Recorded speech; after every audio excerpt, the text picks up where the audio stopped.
23 सितंबर 1999 NASA का $193 million का Mars climate orbiter spacecraft crash हो गया। नासा ने इसके लिए एक मिसहैप इन्वेस्टिगेशन बोर्ड बनाया जिसके चेयरमैन थे आर्थर स्टेफेंसन। बोर्ड की रिपोर्ट ने यूनिट कन्वर्जन एरर को मिशन का रूट कॉज बताया।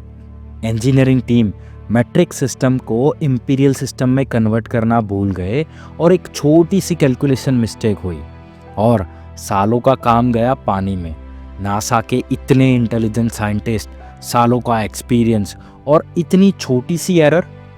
दोस्तों, आज की इस वीडियो में जो आप समझते हो इंटेलिजेंस और डिसीजन मेकिंग के बारे में, वो गलत हो सकता है और उस गलत सोच का जो रिजल्ट हो सकता है वो है डिजास्टर। आज की वीडियो आपको दिखाएगी कि कैसे दुनिया के मोस्ट इंटेलिजेंट लोग भी स्टूपिड गलतियां करते हैं और कैसे आप उन्हीं गलतियों से बच सकते हो।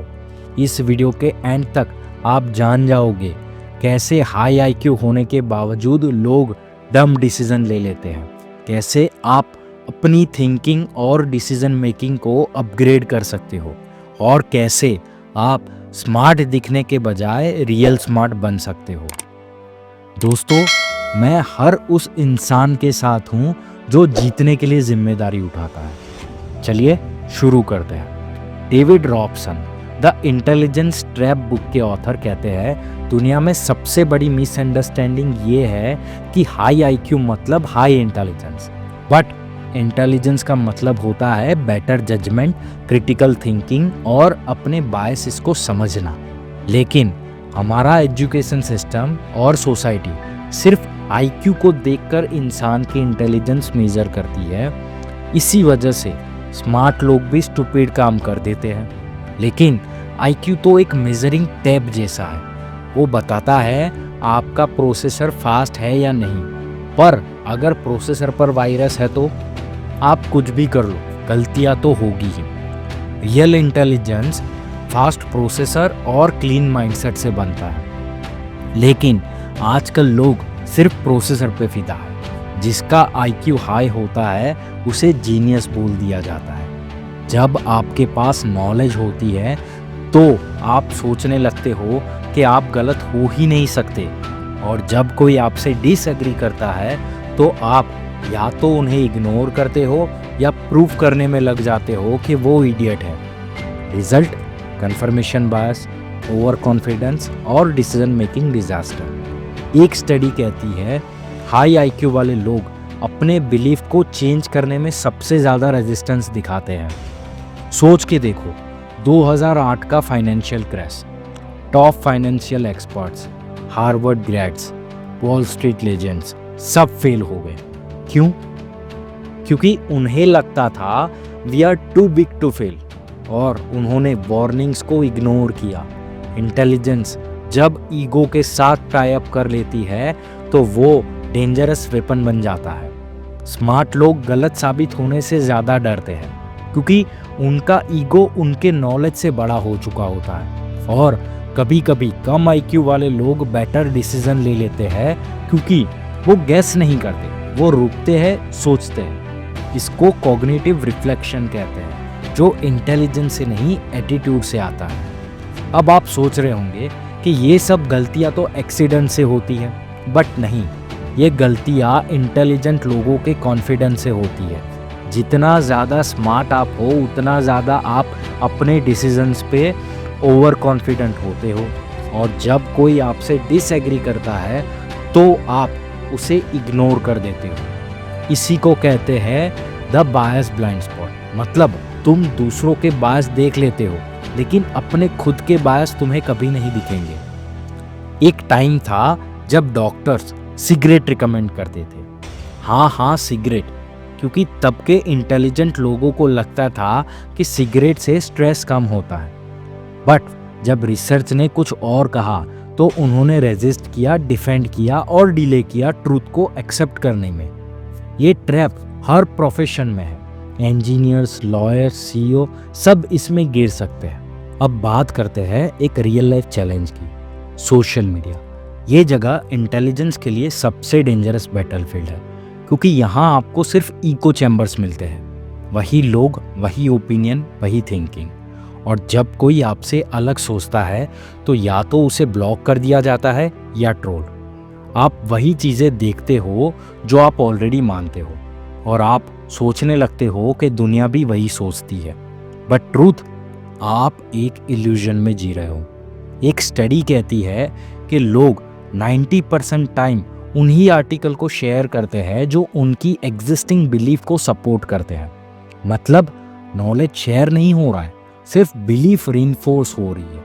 अब आप समझे, नॉलेज होना और उसे सही तरीके से यूज़ करना दोनों अलग बातें हैं। अब आप सोच रहे होंगे, तो फिर हम करें क्या? स्मार्ट बनना ही गलत है क्या? नहीं, स्मार्ट बनो, लेकिन उस स्मार्टनेस को अपग्रेड करो। डेविड रॉबसन कहते हैं, real intelligence metacognition, humility and open mindness से बनती है। चलिए एक एक समझते हैं। मेटाकॉग्निशन, क्या मैं फैक्ट के बेसिस पे डिसीजन ले रहा हूँ या सिर्फ अपनी फीलिंग के बेसिस पे? यहाँ आप अपने डिसीजंस के बारे में सोचते हो। ह्यूमिलिटी, एक्सेप्ट करना कि आप गलत हो सकते हो।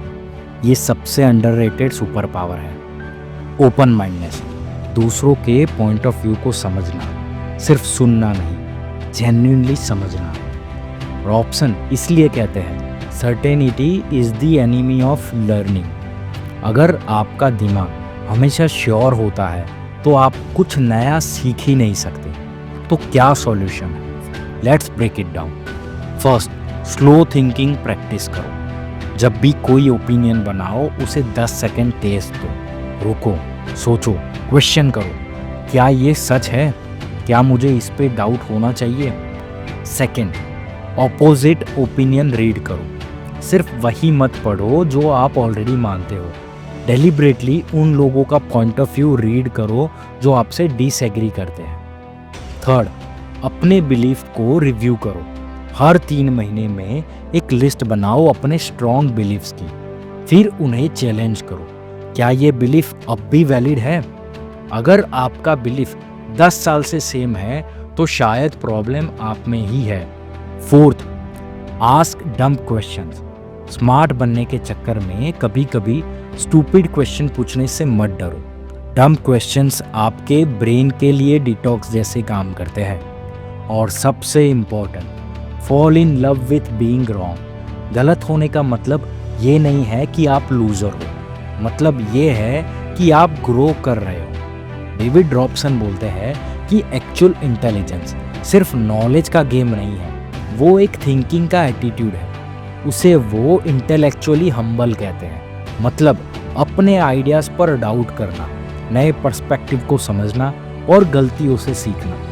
आखिर में स्मार्टनेस एक फ़ोटो नहीं है जो आपने एक बार ले ली और फ्रेम कर लिया। स्मार्टनेस एक वीडियो है जो हमेशा इवॉल्व होती रहती है। तो अगली बार जब आप किसी डिस्कशन में हो या कोई बिग डिसीजन लेना हो तो एक काम करो, खुद से पूछो, क्या मैं स्मार्ट बनने की कोशिश कर रहा हूँ या रियल में स्मार्ट डिसीजन ले रहा हूँ?